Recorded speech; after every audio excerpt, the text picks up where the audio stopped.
2 weeks after the nation was plunged into shock and outrage by the brutal murders of a mother and her 4 children in Cocoa Peace, Clarendon, Jamaicans awoke Monday to news of another act of savagery in the same parish.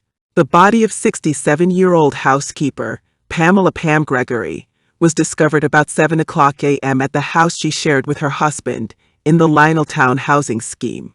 Her throat was slashed. Up to press time Monday evening, no one had been charged in connection with the gruesome killing of the bedridden woman. Her 69-year-old husband remained in custody. Their grandson, who was reportedly injured during the incident, remained hospitalized.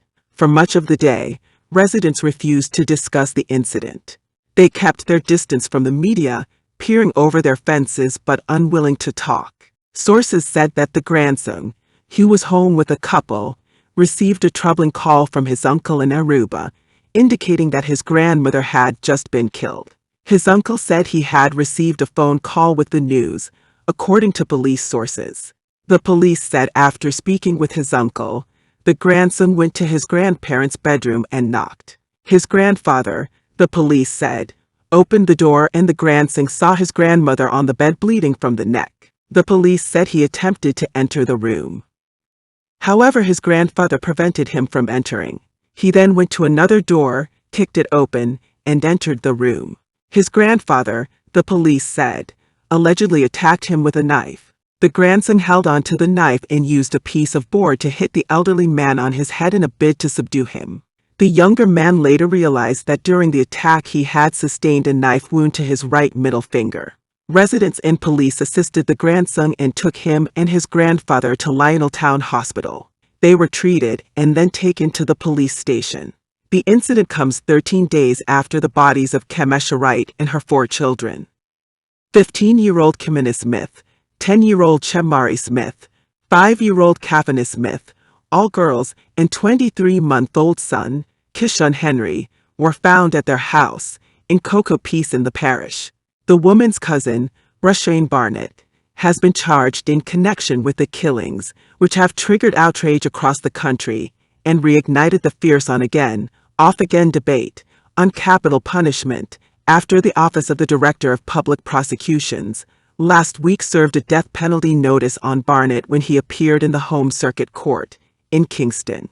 Outrage in Manchester after the sentencing of a man who pleaded guilty to killing his girlfriend. Andre Bromfield was sentenced to 18.5 years in prison. Disappointed relatives and friends of the deceased female converged outside the Manchester Circuit Court today. Anthony Lugg has the details.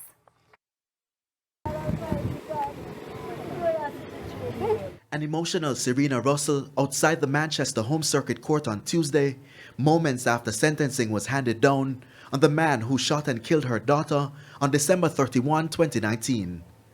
Her daughter, Chantel White, was killed in a jealous rage by her boyfriend Andre Bromfield in the lunchroom at the supermarket where they worked in Mandeville. The court heard that Bromfield used his licensed firearm to carry out the attack. On Tuesday, he was sentenced to 18.5 years in prison. I'm so shocked. I'm so fed up. I don't so upset my youth. Bromfield was originally charged with murder. He pleaded not guilty to murder, but pleaded guilty to manslaughter. The sentence, which was initially for 25 years, was reduced by 2.5 years because of the guilty plea, and another 2.5 years representing time already spent in custody. Another 2 years were also shaved off based on his antecedent and the social inquiry report. Alton White is Chantel's father. I'm not pleased. I'm not pleased about this whole situation. There's no justice there.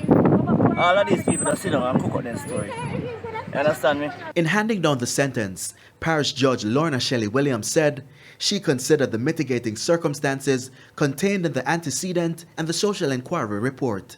However, she noted that the evidence against Mr. Bromfield was overwhelming. She said, although he may have been granted a 50% discount under the Criminal Justice Administrative Act for pleading guilty to the charge, and although he expressed remorse for committing the act, she felt that granting it would have been disproportionate to the seriousness of the crime, stressing it was committed in full view of other co-workers at the workplace. It's this reason why the family believes Mr. Bromfield should have received a harsher penalty. The murder case, it's not I don't know what they call it. Manslaughter. It's not a manslaughter case, it's a murder case. Everybody see the clip. Legal experts say normally manslaughter cases result in sentences of 3 to 15 years, so in this case, the judge went above the top end of the range.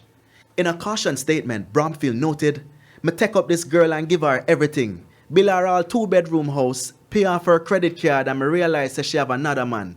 Me see this youth a kiss her up, and me talk to her and she diss me up. Me just snap.